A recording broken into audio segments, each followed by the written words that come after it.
시편 1편 1절에서 6절 말씀입니다. 다 함께 일어나셔서 하나님의 말씀을 경청하겠습니다. 복 있는 사람은 악인들의 꾀를 따르지 아니하며 죄인들의 길에 서지 아니하며 오만한 자들의 자리에 앉지 아니하고 오직 여호와의 율법을 즐거워하여 그의 율법을 주야로 묵상하는도다. 그는 시냇가에 심은 나무가 철을 따라 열매를 맺으며 그 잎사귀가 마르지 아니함 같으니 그가 하는 모든 일이 다 형통하리로다. 악인들은 그렇지 아니하며 오직 바람에 나는 겨와 같도다.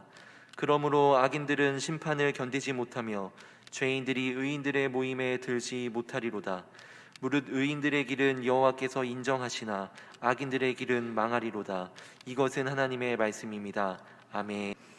우리 인생은 연습과 반복이 없기 때문에 사람들은 동일하게 한 번밖에 살 수 없는 우리 인생을 행복하게 살았으면 좋겠다는 마음을 누구나 다 가지고 있습니다. 그렇게 해서 어떻게 하면 우리가 행복하게 살까 하는 여러 가지 연구가 많이 진행이 되어 왔고 진행되고 있는데, 그 중에서도 하버드 대학의 알리버 교수가 1938년도 시작하고 30년 뒤인 1967년도에 조지 벨런트 박사가 이어받은 종단 연구가 있습니다. 이 종단 연구라는 것은 오랜 기간을 가지고 연구하는 것을 말합니다. 즉 하버드 법대 졸업생들 1939년부터 1942년 사이에 268명을 대상으로 해서 이 조사가 시작됐는데, 매년 이들이 어떻게 살아가는가 하는 모습을 분석하고 10년마다 보고서를 그렇게 내도록 되어 있습니다. 행복한 인생을 사는 사람은 어떤 사람일까? 이 사람들을 조사를 해봤더니 우리가 흔히 이야기할 수 있는 행복한 인생이 살아가는 데 필요한 요소들이 한 7가지 이렇게 나오는데, 그 중에서도 우리에게 눈을 뜨게 만드는 하나의 요소가 있었습니다. 그것이 뭐냐면 우리가 생각하는 건 좀 다르게 인생을 행복하게 사는 것 중에 중요한 것 중에 하나가 어려움에 대처하는 자세라는 항목이 있었습니다. 쉽게 말씀드리면 고통에 대해서 반응하는 성숙한 태도가 중요한 요소라는 겁니다. 우리 인생은 고통을 떠나서 살아갈 수가 없죠. 피하고 싶죠, 고통과 고난을. 그러나 고난과 고통을 피하는 인생은 아무도 없습니다. 그런데 우리가 행복한 삶에 있어서 이 고난과 고통이 우리를 불행하게 만든다고 생각하는데, 그런데 실제적으로 행복한 사람 보니까 고난과 시련이 올 때 이것을 어떤 자세로 대하느냐에 따라서 인생이 달라진다는 것을 이야기하고 있습니다. 더 쉽게 말씀드리면 우리에게 행복한 일이, 좋은 환경이 우리를 행복하게 만드는 게 아니고, 불행한 일이나 또 불행한 사건이 우리를 불행하게 만드는 것이 아니라는 것입니다.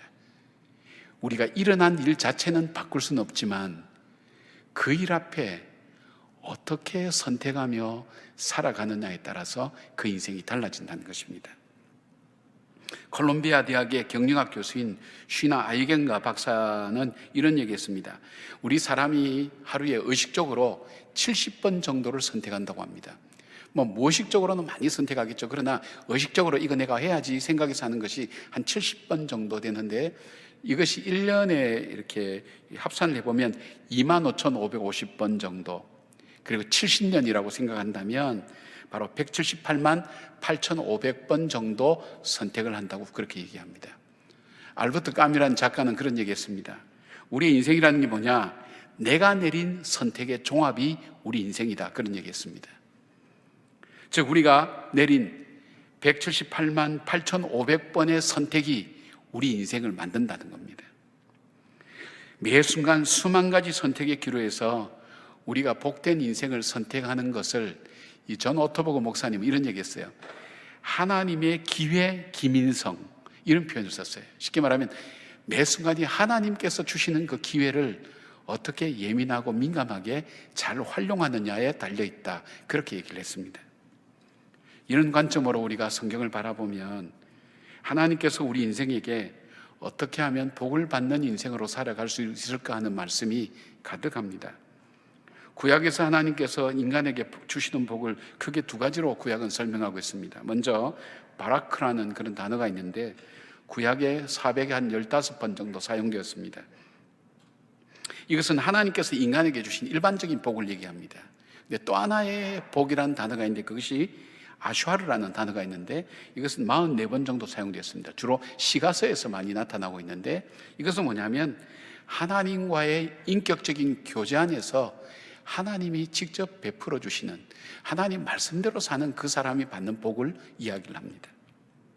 그래서 시편 1편을 보통 학자들이 시편 전체의 서론이면서 정말 복 있는 인생은 어떻게 살아야 되는가 하는 말씀으로 시편 말씀은 가득 채워져 있다고 그렇게 말씀하고 있습니다. 여기서 말하는, 성경에서 말하는 복 있는 사람이 뭐 어떤 사람인가, 우리가 말하는 행복하게 잘 사는 사람, 만족하게 사는 사람, 그런 의미가 아니고 오늘 성경에서 말하는 복 있는 사람이라는 것은 하나님이 인정하시는 길을 걷는 사람, 열매 맺는 인생을 사는 사람, 실컷 살고 나중에 내가 헛살았구나, 내가 잘못 살았구나 얘기한 사람이 아니라 때로는 고생도 하고 힘도 들고 지치기도 했지만 인생을 결론을 내리고 살아볼 때 내가 정말 헛되게 살지 않았구나 얘기할 수 있는 사람, 그리고 시련과 어려움이 올 때도 잘 견뎌내는 사람, 조금만 시련과 어려움 올 때도 쉽게 넘어지거나 무너지는 사람이 아니라 잘 견뎌내는 사람, 그리고 그 인생길이 형통한 길을 걷게 되는 사람이 복 있는 사람이라고 그렇게 성경은 말씀하고 있습니다. 자, 그러면 이 말씀 속에서 어떻게 해야 복 있는 사람으로 살아갈 수 있는가 하는 것을 오늘 말씀은 우리에게 전해주고 있습니다. 복 있는 사람은 첫 번째로 하나님과의 관계를 가장 소중한 일로 여기는 삶을 사는 사람을 말합니다. 1절 보니까 복 있는 사람은 악인들의 꾀에 따르지 아니하며 죄인들의 길에 서지 아니하며 오만한 자들의 자리에 앉지 아니하고라고 말씀하고 있습니다. 여기에 보면 3번이나 반복해서 아니하며 아니하며 아니하고라는 이 단어를 쓴 이유가 뭐냐면 매 순간 어떤 상황이 된다 할지라도 어떤 환경 속에서도 하나님과의 관계가 끊어지는 것을 두려워하고 하나님과의 관계에 우선순위를 두고 살아가는 삶이라는 것을 말씀하고 있습니다. 성경에서 악인이라고 말할 때 우리가 세상적으로 볼 때 저 사람은 비도덕적인 사람이고 비윤리적인 사람이라는 이 의미보다는 하나님과의 관계가 끊어진 사람을 악한 사람이라고 그렇게 얘기합니다. 그가 생각하는 것이 하나님은 이 세상에 계시지 않는다고 생각하니까 어떤 생각을 할까요? 그 생각하는 것이 하나님을 의식하지도 않고 하나님에 의지할 필요도 없는 거예요. 하나님께 뭐 물어볼 것도 없는 거예요. 자기 생각을 따라서 세상의 환경 따라 여건 따라서 그렇게 삶을 살게 되죠. 그러니까 그의 행동은 점점 어떻게 되죠? 그가 원하든 원치 않든 원치 아니하게 하나님을 대적하는 것도 선택하게 되고 하나님 뜻과 상관없이 하나님이 싫어하고 미워하는 것을 그는 선택하게 되면서 그것이 자기의 생각이 되고 가치관이 되고 그것이 자기의 행동이 되고 그것이 자기의 습관이 되고 그것이 자기의 성격과 그리고 자기의 인격이 되어서 그렇게 살아가는 겁니다. 그런데 그 결과는 성경에서 말할 때 이거는 망하는 삶이라고 그렇게 얘기합니다. 왜 그럴까요? 복 있는 사람은 하나님과의 관계를 떠나서는 내가 복된 인생을 살 수 없다는 것을 압니다. 하나님과의 관계를 떠나서 복된 인생이 살 수 없다는 것은 복의 근원이 하나님이시고 나의 생사와 복을 주관하신 분이 하나님이시기 때문에 그 하나님과의 관계를 떠나서는 내가 결코 복된 인생을 살 수 없다고 생각하기 때문에 하나님과의 관계가 그의 삶에는 최우선순위가 되는 것입니다. 바울은 우리가 하나님과의 관계가 끊어질 때 내가 내 인생을 내가 선택하고 내가 결정하고 내가 마음대로 살아간다고 그렇게 생각하기 쉬운데 바울은 그렇게 얘기하지 않았습니다. 에베소서 2장 1절부터 3절에 이렇게 말씀합니다. 그는 허물과 죄로 죽었던 너희를 살리셨도다. 그때에 너희는 그 가운데서 행하여 이 세상 풍조를 따르고 공중의 권세 잡은 자를 따랐으니 곧 지금 불순종의 아들들 가운데 역사하는 영이라. 전에는 우리도 다 그 가운데서 우리 육체의 욕심을 따라 지내며 육체와 마음에 원하는 것을 하여 다른 이들과 같이 본질상 진노의 자녀이었더니.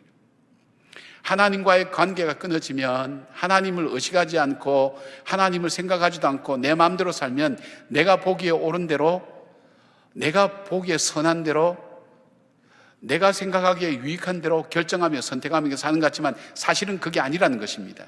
내가 선택하는 것이 아니라 나도 모르는 사이에 나는 누구에 의해서 결정되는가 하면 내 안에 있는 육신의 정욕이 내 삶을 선택하게 된다는 겁니다. 쉽게 말하면 내 인생의 운전자가, 내 마음의 운전자가 육신의 정욕이라는 것입니다. 그리고 또 뭐라고 되어 있습니까? 세상 풍조라고 얘기합니다. 이 세상에 흘러가는 흐름을 따라 선택하고 결정하고 간다는 것입니다. 그리고 또 하나 있다면 사단의 거짓말과 간교함이 내 인생을 좌지우지하고 나로 하여금 내 삶을 움직여 나간다는 것입니다. 그러니까 쉽게 말씀드리면 내가 내 인생을 하나님 없이 살아간 인생은 내 마음대로, 내가 보기에 좋은 대로, 내가 유익한 대로 내 인생을 내가 결정하고 내가 하나님처럼 내 인생을 내 인생의 주인이 돼서 살아간다고 생각하지만 사실은 자기 삶의 주인은 자기가 아니라 세상 풍조와 육신의 정욕과 사단이 내 인생을 이끌어가는데 그 셋 다 공통점은 우리를 멸망의 길로 인도한다는 것입니다. 그것이 자기 마음이 되고 생각이 되고 자기 인생의 방향이 되고 자기 삶의 자리가 되는 사람은 하나님 없이 잘 살아가는 것 같지만 결국은 멸망을 선택하게 됩니다. 선택하는 것마다 멸망하는 것을 보게 됩니다. 하나님과 함께하지 못하는 인생은 하나님으로부터 복된 것을 공급받지 못하여서 그 마음이 공허해집니다. 인생의 의미를 찾지 못합니다. 삶의 목표를 찾지 못하고 삶의 기준을 정하지 못합니다. 자기가 주인이 되어서 기준이 되고 자기가 원하는 것이 선이 되고 자기가 가는 길이 바른 길이라고 착각하면서 살아가게 됩니다. 이것을 오늘 이 성경에서는 헛된 길이요 겨와 같이 바람이 불면 없어지는 인생이라고. 시골에 농사 짓고 나면 타작하고 나면 겨가 산더미처럼 이렇게 안 쌓입니까? 대단히 많은 것 같지만 바람이 한번 휙 불면 한꺼번에 날아가는 것처럼 많은 걸 이루어 놓는 것처럼 보여도 한순간에 사라지는 것이 겨와 같은 악한 인생이 된다는 것과 결국은 심판받을 수밖에 없는 길로 인생이 가게 된다는 것입니다. 다윗은 하나님을 알았습니다. 하나님 믿었습니다. 하나님을 잘 섬겼습니다. 그러나 다윗에게 잠깐 하나님과의 관계가 우선순위가 되지 못할 때가 있었습니다. 그때 그는 어떨 때냐? 그는 잠에서 자고 일어나서 멀리 보니까 우리아의 아내 바세바라는 여자가 모욕하고 있습니다. 아름답게 보였습니다. 그 하나님과의 관계가 우선이 되어 있다면 그 생각하지 않겠죠. 그러나 바로 그 여인이 아름답다고 느끼는 순간 그 마음속에 하나님의 관계가 약간 떨어졌을 때 그 마음속에 그를 지배했던 것은 그 마음의 정욕이었습니다. 자, 그 정욕이 지배하고 사단이 지배했던 그의 선택을 한번 보십시오. 그가 선택했던 것이 뭡니까? 자기의 충실한 장군 우리아의 장군을 전쟁에서 고의적으로 죽게 만듭니다. 그리고 그 여자를 데리고 와서 자기의 아내로 삼아서 살아가는 것이 이 다윗의 선택이 되는 거예요. 그게 선택이 된 겁니다. 이 선택이 얼만큼 악한 것인지 이미 자기 삶의 자리가 되어서 자기도 모르게 당연한 듯이 살아가는 어느 날 나단이라는 선지자가 와서 지적해 줄 때까지 자기의 선택이 하나님과의 관계에서 멀어져 있으며 자기의 정욕과 사단에 의해서 자기가 결정하고 선택해서 오늘 이 멸망의 자리까지 오게 된 것을 그때서야 깨닫게 되고 회개하게 되는 것을 보게 됩니다. 여러분, 한번 여러분 자신을 한번 살펴보십시오. 우리 마음에 하나님과의 우선순위가 내 삶의 주인이 되지 않을 때 내 삶의 주인이 나인 것처럼 여겨지지만 그 나라고 하는 그 속에는 그 뒤에 숨어있는 것은 내 안에 숨어있는 욕심, 정욕입니다. 그리고 세상의 풍조, 다른 사람이 인정하고 다른 사람이 원하는 길을 선택하게 됩니다. 그리고 결국 거짓말과 이간질로 우리를 멸망시키는 사단의 조종을 받으면서 그것이 내가 잘하는 길이라고 생각하면서 살아갈 수밖에 없다는 것입니다. 그러니까 복 있는 사람은 이걸 안다는 거예요. 이 영적인 원리를 아니까 가장 중요한 것은 나의 복의 근원 되시고 내 삶의 생사복을 주관하고 계시는 그 하나님과의 관계를 우선순위로 생각하면서 자기 삶을 선택하고 하나님이 기뻐하신 길로 걸어가게 된다는 것입니다.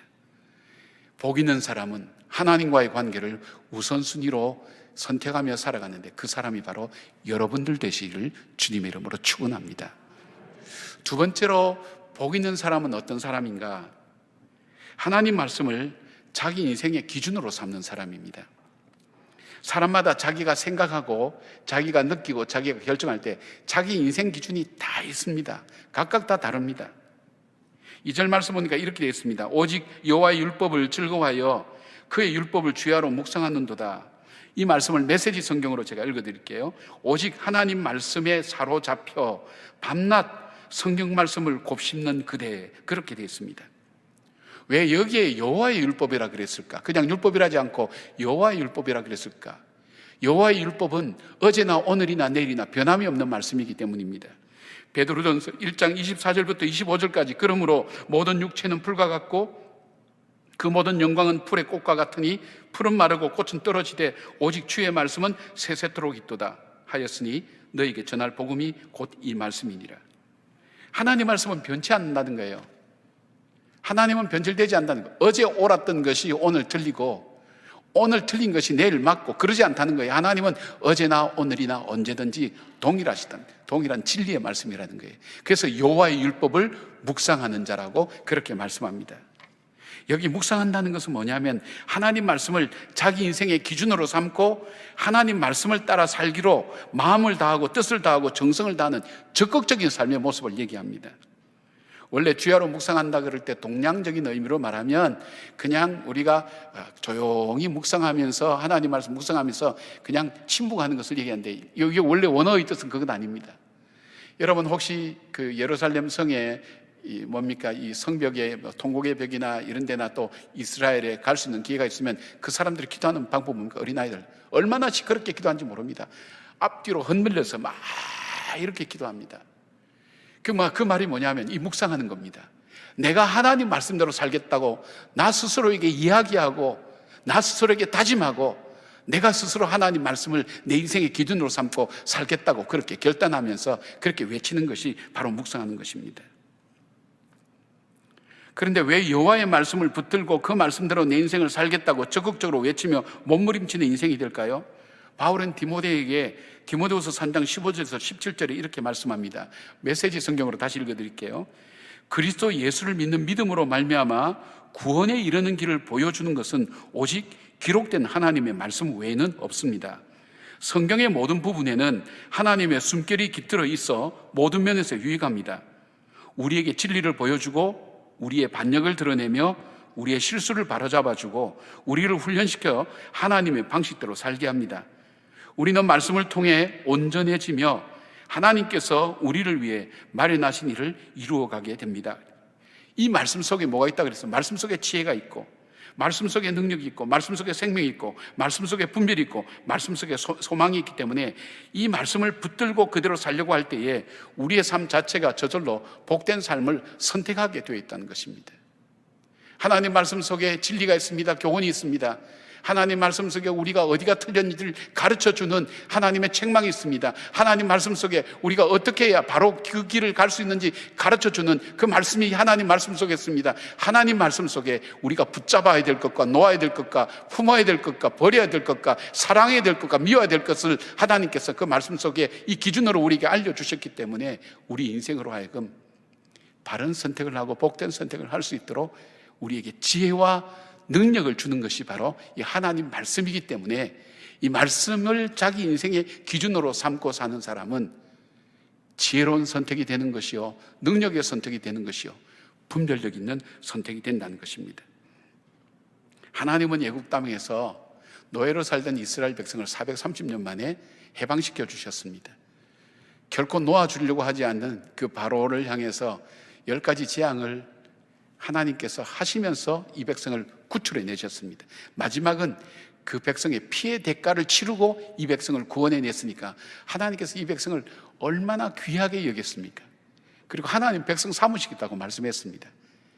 하나님께서 430년간이나 노예 생활하니까 얼마나 고생했습니까? 그러니까 하나님께서 보름이면 갈 수 있는 그 언약의 땅, 가나안 땅으로 이 백성을 바로 인도하셨을 것 같은데 하나님께서 그렇게 하지 않으셨습니다. 하나님께서 이 백성을 광야로 몰아넣었습니다.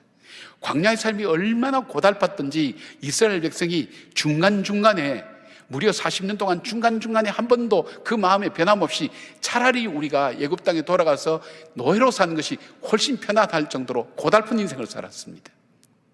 그들은 만나와 하나님 주신 만나와 메추라기를 매일 먹었습니다. 똑같은 음식의 반복일 수 있죠. 그리고 자기 마음대로 움직일 수 있지 않았습니다. 내가 가야 될 때 가고 싶을 때 가고 가지 말아야 될 때 안 가고, 그게 아니라 성막에 구름이 뜨면 가야 되고 성막에 구름이 안 뜨면 못 가는 겁니다. 내가 꼭 가야 되는데 구름이 안 뜨면 못 가는 겁니다. 내 의지와 내 판단과 내 생각을 완전히 40년 동안 그들은 다 꺾어 놓았습니다. 그런 다음 40년의 광야 생활이 지난 다음 그들이 가나안 땅 들어가기 바로 직전에 주님은 그 요단강 앞에서 모세를 통해서 이 40년의 세월을 정리해 주십니다. 그것이 신명기 8장 2절에 나옵니다. 내 하나님 여호와께서 이 40년 동안에 내게 광야길을 걷게 하신 것을 기억하라. 이는 너를 낮추시며 너를 시험하사 내 마음이 어떠한지 그 명령을 지키는지 지키지 않는지 알려 하심이라. 3절 후반부에 사람이 떡으로만 사는 것이 아니려 여호와의 입에서 나오는 모든 말씀으로 사는 줄 내가 알게 하려 하심이니라. 이 백성들은 노예로 살면서 눈에 보이는 것, 또 손에 잡히는 것, 이 모든 것이 우리 인생을 좌우한다고 생각하는 그 가치관을 가지고 살아왔어요. 노예 근성을 가지고 살아왔어요. 노예 근성을 가지고 이 땅의 것을 가지고 살아가는 사람은 하나님의 백성으로 사명을 감당할 수 있는 사람이 못 됩니다. 그러니까 하나님의 백성이 되고 하나님께서 주시는 복을 누리고 하나님이 기뻐하신 일을 할 수 있는 그 사람이 되기 위해서 하나님께서 무려 40년간 단 한 가지 한 과목을 가지고 광야를 통해서 훈련을 시킨 거예요. 그만큼 중요한 거예요. 무엇이요? 하나님의 말씀이.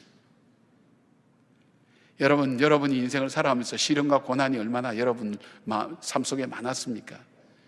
그러나 시련과 고난을 통해서 여러분 혹시 그런 결론을 갖고 있지 않습니까? 이 고난이 내게 유익이라. 그리고 내가 주의 율례를 배웠나이다. 좀 넓은 면에서 얘기하면 내가 이 시련을 통해서 인생을 배웠어, 이 말하고 똑같다는 거예요. 더 직접적으로 말씀드리면 이 시련과 고난을 통해서 내가 어떻게 살아야 복되게 사는지, 이렇게 살아서는 안 되겠구나 하는 것을 내가 이 시련과 고난을 통해서 배웠어, 그렇게 말씀하시는 분이 많죠. 그럼 어떻게 살까? 오늘 주님께서 정말 복 있는 선택을 하고 지혜로운 선택을 하고 능력 있는 선택을 하기 위해서 그들에게 말씀을 따라 말씀이 자기 인생의 기준이 되어서 살 수 있도록 훈련시킨 거예요. 사랑하는 여러분, 그러니까 복 있는 사람은 어떤 사람일까요? 자기가 판단하는 기준이 다 있어요. 여러분 지금 앉아 계시지만 생각 다 각각 따로 하고 있는 것 저도 알고 있습니다. 저도 생각이 다 달라요. 내가 웃을 때 웃고 울 때 울고 하는 것도 다 기준이 있기 때문에 그런 거예요. 그 기준이 다르면 다른 사람 다 웃는데도 자기는 울지도 않아요.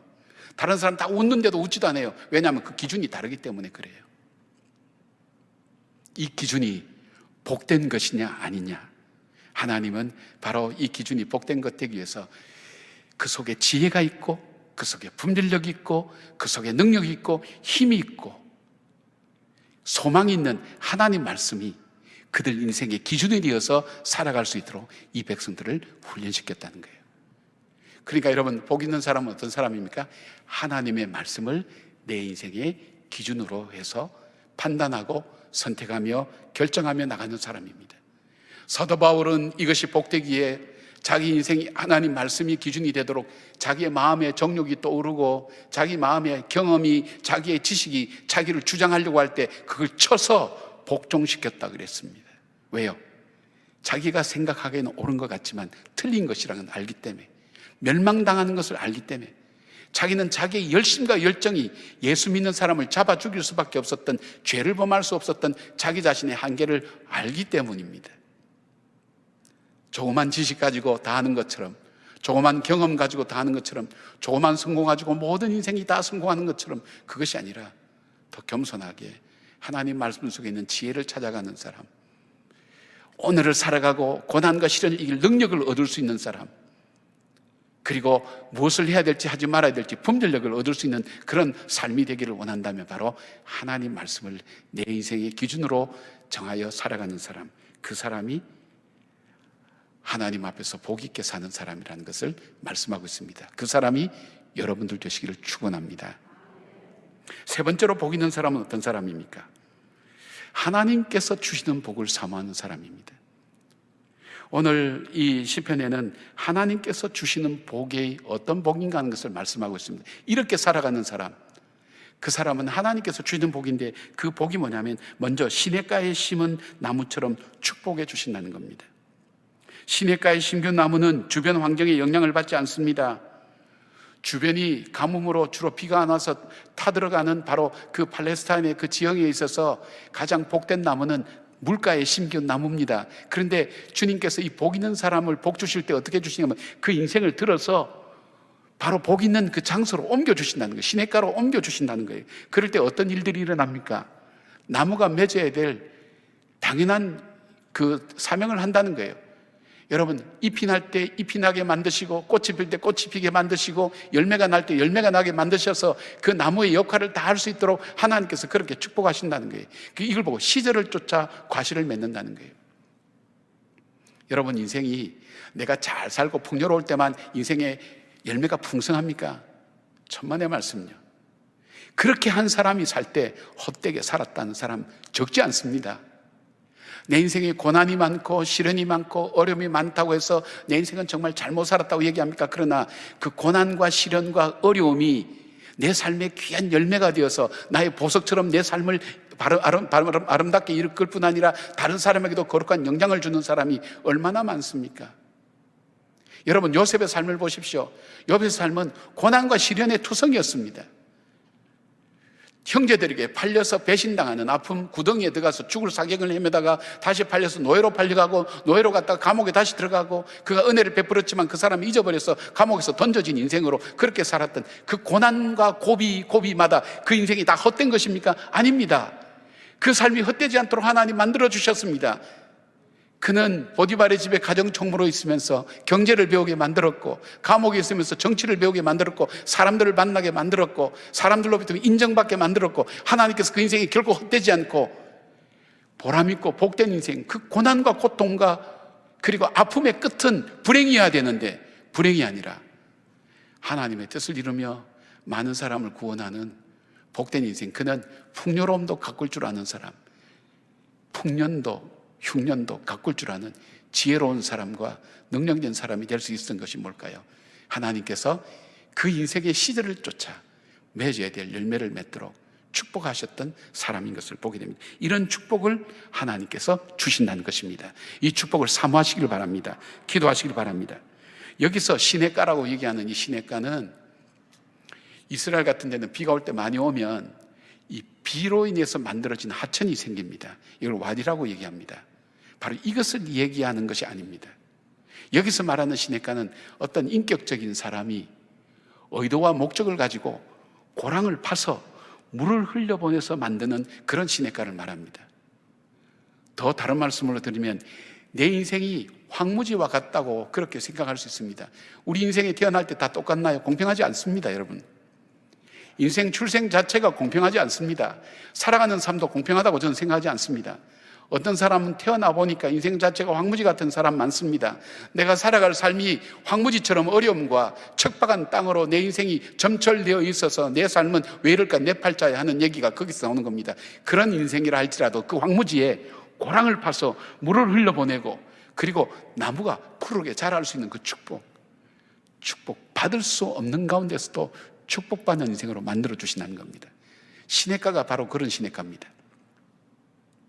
여러분 인생이 이 시냇가에 심겨둔 나무가 되기를 주님의 이름으로 축복합니다.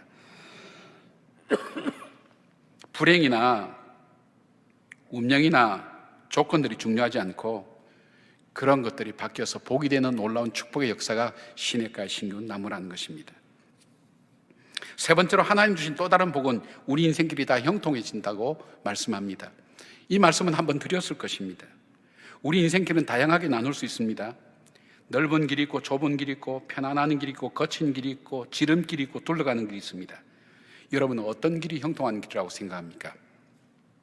넓은 길, 편한 길, 지름길이 형통한 길이라고 생각하기가 쉽죠. 지혜자는 잠언 14장 12절에 이렇게 말씀합니다. 어떤 길은 사람의 보기에 바르나 필경은 사망의 길이니라. 그렇게 말씀합니다. 따라서 형통한 길은 좁은 길, 넓은 길, 빠른 길이 아니라 내가 가야 될 목적지와 연결된 길이 형통한 길입니다. 아무리 넓은 길을 할지라도, 아무리 편안한 길을 할지라도, 아무리 지름길을 할지라도 내가 가야 될 그 목적지와 연결되어 있지 않으면 바른 길이 될 수가 없죠. 형통한 길이라고 말할 수 없습니다. 내가 대전을 가고 싶은데 내가 보니까 강릉으로 가는 길이 편해요. 길이 넓어요. 그리고 빨라요. 그런데 그 길이 형통한 길입니까? 아닙니다. 내가 갈 목적지하고 전혀 연결되지 않았어요. 내가 가야 될 목적지는 대전이란 말이에요. 내가 가는 목적지하고 연결되지 않는 인생, 그 길이 평안하고 넓고 그리고 정말 지름길 할지라도 그 길이 나에게 형통한 길이 아니라는 거예요. 하나님께서 나로 하여금 가야 될 목적지로 인도하실 때 때로는 좁은 길로 인도하실 때가 있습니다. 넓은 길로도 인도하실 때가 있습니다. 거친 길로 인도할 때가 있고, 그리고 편안한 길로 인도할 때도 있습니다. 지름길로 인도할 때도 있고, 그리고 둘러갈 길로 인도할 때도 있습니다. 그런데 어떻게 하신다고 그랬습니까? 그 길마다 주님께서 동행해 주신다고 했습니다. 여러분, 넓은 길이라고 다 좋은 길입니까, 여러분? 성공 다음에 더 비참해지는 사람들이 이 세상에 얼마나 많습니까? 좁은 길이라고 다 좋습니까? 좁은 길 가다가 위험해서 넘어져서 쓰러져서 그리고 인생에 있어서 어려움 겪는 사람 얼마나 많습니까? 편한 길 좋습니까? 여러분, 편하게 살기 때문에 그 인생 속에 그 저항을 견디지 못하고 어려움 앞에 쉽게 주저앉는 사람 얼마나 많습니까? 지름길이 다 좋습니까? 그러니까 어떤 길입니까? 어떤 길을 가든 형통한 길, 내 목적지와 닿는 길에 하나님께서 동행해 주셔서 넓은 길을 갈 때는 분별력을 주셔서 가야 될 길로 가게 하시고, 좁은 길을 갈 때는 위험하지 않도록 인도해 주시고, 험한 길을 갈 때는 단단한 신발을 준비시켜 주셔서 무사히 가게 하시고, 편한 길을 갈 때는 방심하거나 유혹에 빠지지 않도록 우리를 일깨워 주시고, 지름길을 갈 때는 교만하지 않도록 경계해 주시고, 둘러가는 길을 갈 때에는 끝까지 잘 갈 수 있도록 인내와 소망을 주시는 것입니다. 사랑하는 여러분, 우리가 편한 인생, 복된 인생 살기를 원하는 마음은 다 갖고 있습니다. 그러나 정말 복된 인생으로 사는 것이 어떤 것인가 하는 것을 시편 기자는 오늘 우리에게 말씀해 주고 있습니다. 정말 복된 인생을 살기를 원하느냐? 그 복된 인생의 첫 번째 삶의 원리는 하나님과의 관계, 복의 근원 대신 하나님과의 관계에 우선순위를 두어라. 그 관계가 끊어지지 않고 하나님과 나의 관계가 최고의 우선순위가 되도록 하여라. 그리고 두 번째 있다면 내 인생의 기준을 그 하나님의 말씀을 내 인생의 기준으로 삼아라. 왜냐하면 그 말씀 속에 지혜가 있고 능력이 있고 소망이 있고 권세가 있기 때문에. 세 번째는 하나님이 주시는 복을 사모하라. 내가 이 땅의 복, 내가 노력하고 뭐 이런 것도 참 중요하지만 하늘이 내리는 복, 하나님 주신 복을 사모하여 기도하라. 그래 되어 있습니다. 야베스라는 사람, 그 어머니가 수고로 인한 아들이었다고 얘기합니다. 그는 인생의 출발이 좋지 않았습니다. 그의 삶도 좁은 상자에 갇힌 것처럼 굉장히 좁고 그의 지경도 좁았습니다. 환난과 근심이 그는 많았던 인생이었습니다. 한마디로 그 인생은 척박한 황무지 같았습니다. 그 인생이 달라질 아무런 조건을 그는 갖추지 못했습니다. 나는 이대로 살다가 끝날 것인가 그렇게 생각할 수밖에 없는 인생이었습니다. 그러나 그가 하나님의 복을 구했습니다. 역대상 4장 10절의 말씀입니다. 야베스가 이스라엘 하나님께 아뢰어 이르되 주께서 내게 복을 주시려거든 나의 지역을 넓히시고 주의 손으로 나를 도우사 나로 환난을 벗어나 내게 근심이 없게 하옵소서 하였더니 하나님이 그가 구하는 것을 허락하셨더라. 여러분께서 이런 허락된 축복들이 넘치는 복 있는 사람의 삶을 사는 우리 성도들이 되기를 주의 이름으로 축원합니다. 아멘. 기도하겠습니다. 하나님 고맙습니다. 복 있는 사람으로 살 수 있도록 우리 성도들을 축복하여 주셔서 저들의 선택이, 저들의 인생의 기준이, 저들의 하나님 구하는 것이 정말 복 있는 사람의 것을 구할 수 있는 축복의 사람으로 살아가게 하여 주시옵소서. 예수님의 이름으로 기도드립니다. 아멘.